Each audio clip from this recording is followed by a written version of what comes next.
요즘 도저히 납득이 가지 않는 희한한 짓거리를 하는 사람들이 가끔 있습니다.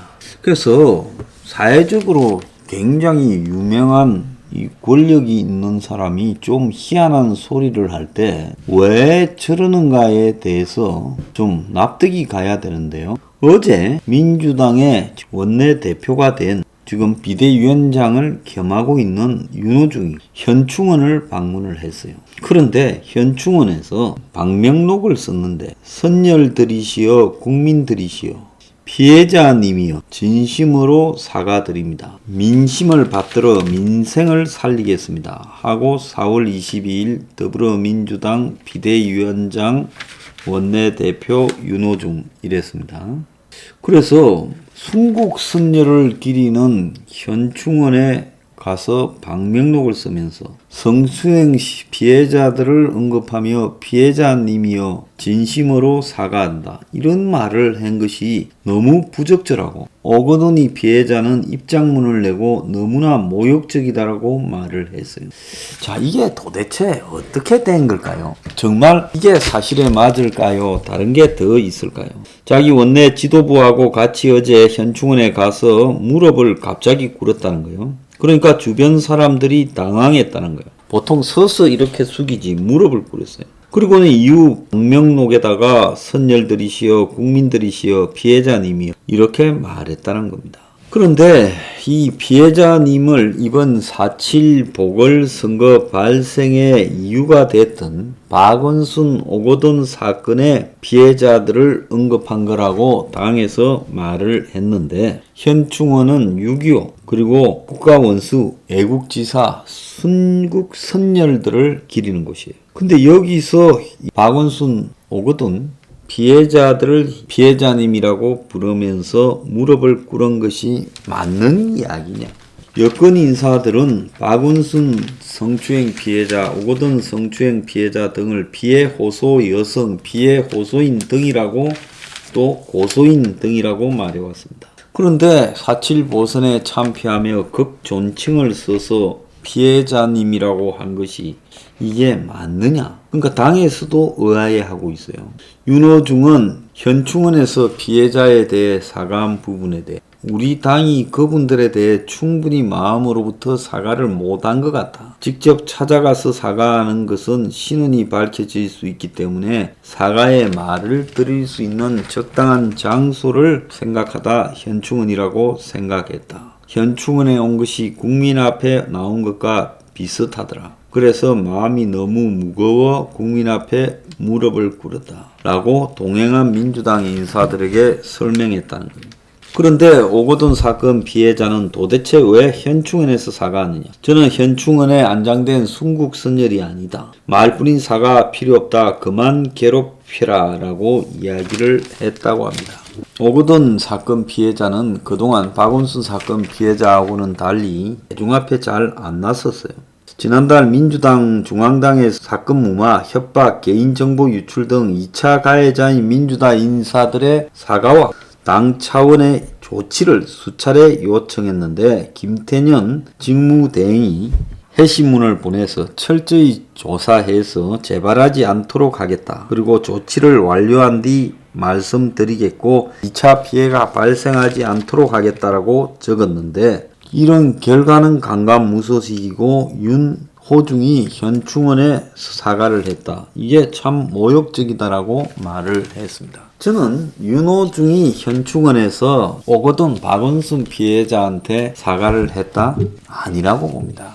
다른 의미에서 피해자를 이렇게 적어 놓고는 그 피해자를 지금 무릎을 꿇었다고 할 때는 정치적 파장이 너무 커지니까 오거돈 박원순 피해자를 갖다 붙인 거 아니냐. 그러면 어떤 피해자느냐. 제주 4.3 사건이라든지 좌파들이 주장하는 우파에 의해서 6.25 때 학살당한 사람이라든지 세월호 피해자라든지 이런 사람한테 피해자님이여 이랬다고 봅니다. 특히 제주도 4.3이나 여순 반란 이런 자들을 언급하지 않았을까. 그래서 희생된 좌파 피해자들을 언급하면서 저렇게 적었다가 이게 논란이 되고 도대체 무슨 말이냐고 화제가 되니까 오거돈 박원순 피해자한테 둘러대고, 그러니까 오거돈 박원순 피해자가 도저히 납득이 가지 않으니까 뭔 뜬금없는 소리를 하냐, 너무 모욕적이다, 이렇게 된 거 아니냐, 이렇게 보고 있습니다.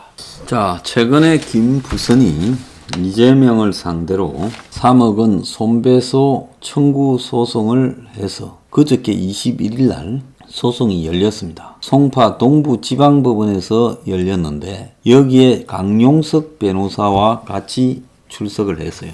자, 이재명을 상대로 3억 손배 소송을 제기한 바가 있습니다. 그래서 이재명과 지금 김부선의 이런 이야기는 10년도 더 됐는데 2018년 9월에 이 소송을 냈고, 자, 이와 관련해서 이재명의 이 스캔들 관련 공직선거법 위반 혐의에 대해서는 증거 불충분으로 불기소 처분됐고, 김부선도 형사 고소에 대해서는 취하를 했습니다. 자, 근데 그는 해당 소송의 변호인으로 강용석을 선임했고, 강용석을 선임한 이유에 대해 불륜 경험만큼은 풍부해 보여 내 사건에 똑소리 나게 잘하고 민사까지 이길 줄 알고 선임했다.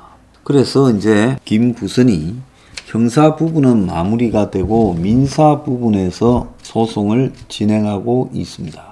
그런데 이제 여기서 중요한 부분은 이 민사가 진행되고 있는 부분에 대해서 그 당사자인 이재명 입장에서는 이 민사에 대해서 적극적으로 발언하고 대응하기가 어려운데, 어쨌든 이 민사 소송이 진행되면서 이재명과 김부선 문제에 관한 이야기들이 지속적으로 회자될 수밖에 없다는 거죠. 대중 앞에요. 자, 그러면 이재명은 다른 부분, 자신을 둘러싼 형님 문제부터 시작해서 욕설 문제부터 온갖 선거법 위반 문제는 다 뛰어넘고 격파하고 왔는데, 김부선이라는 문제에 대해서 형사 문제가 정리되고 난 뒤 민사 문제는 자연스럽게 끝날 거라고 생각을 했는데, 지금 김부선이가 그냥 이 민사 소송만 진행시켜 가는 게 아니라 별의 말을 SNS에 다 하고 연일 재판 이후에 이슈를 갖다가 쭉 끌어가고 있어요.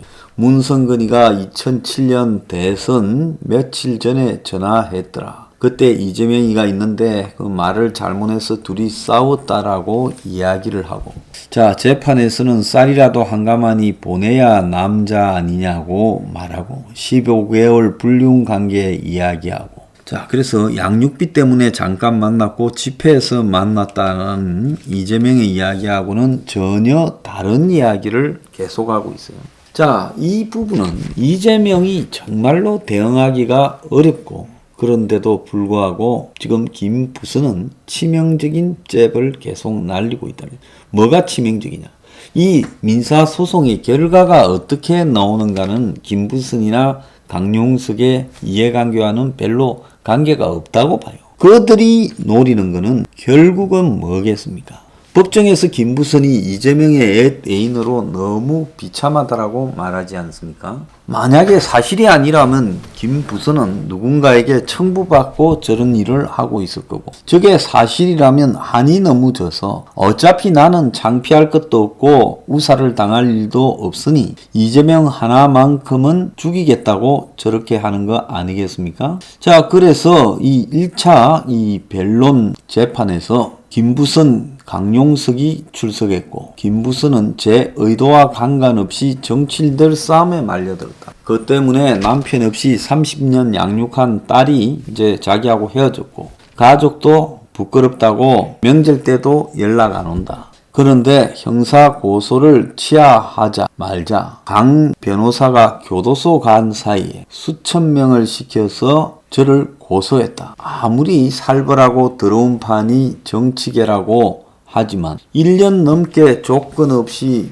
맺어준 옛 연인에게 정말 너무 비참하고 모욕적이어서 재판에 안 넣으려고 했다. 이재명을 만났고 신체 비밀도 알고 가족 비밀도 알고 이재명과 싸웠을 때 형수 못지않을 쌍욕과 협박을 이재명으로부터 받았을 때 치가 떨려 전화번호를 바꾸고 지방으로 가서 외롭게 있었다. 그러고 울면서 임종석, 박선숙과 통화의 억울함을 호소했고 정청래 등 민주당 386에게도 다 말했다. 정치적으로 재판하지 말고 이 가벼운 배우의 부당함을 돈으로라도 보상받게 해라. 그래야 제가 살 것 같다. 이렇게 말을 했어요. 그러면서 기자들 만난 자리에서 이재명을 향해 당신도 아들 둘 있는데 우리 딸에게 부끄러워하고 감사해라고까지 말을 했어요.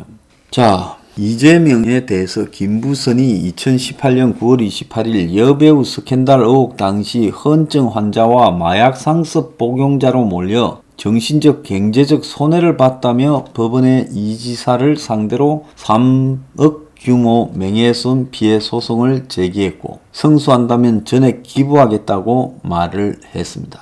자, 지금 저 이재명을 물고 있는 김부선의 저 문제는요, 그러지 않아도 가덕이나 확장성에서 한계가 있는 이재명에게 그의 도덕성, 이 여자 문제와 관련된 도덕성, 그걸 또 뛰어넘어서요, 여자 문제를 정리하는 부분에 있어서의 이재명의 처신에 대한 도덕성 정도로까지 확산되어 가고 있어요. 이거는 단순히 어떤 여자와 이재명이 사귀었다라는 문제를 넘어서는 속성이 있고, 이재명이라는 사람이 그가 내걸고 있는 캐치프레이즈와 일치하는 사람인가에 대한 이중성의 문제도 담고 있는 측면이 있습니다. 근데 이 문제가 지금 등장한 것은 대선 11개월 전에 이재명을 그냥 두지 않겠다. 적어도 강용석과 김부선이 이재명을 물고 늘어지며 재판을 계속해가도, 사실 저 민사재판에 김부선이 직접 안 나가도 되는 거예요. 그렇지만 기사화시키기 위해서 김부선이 나갔다고 봅니다.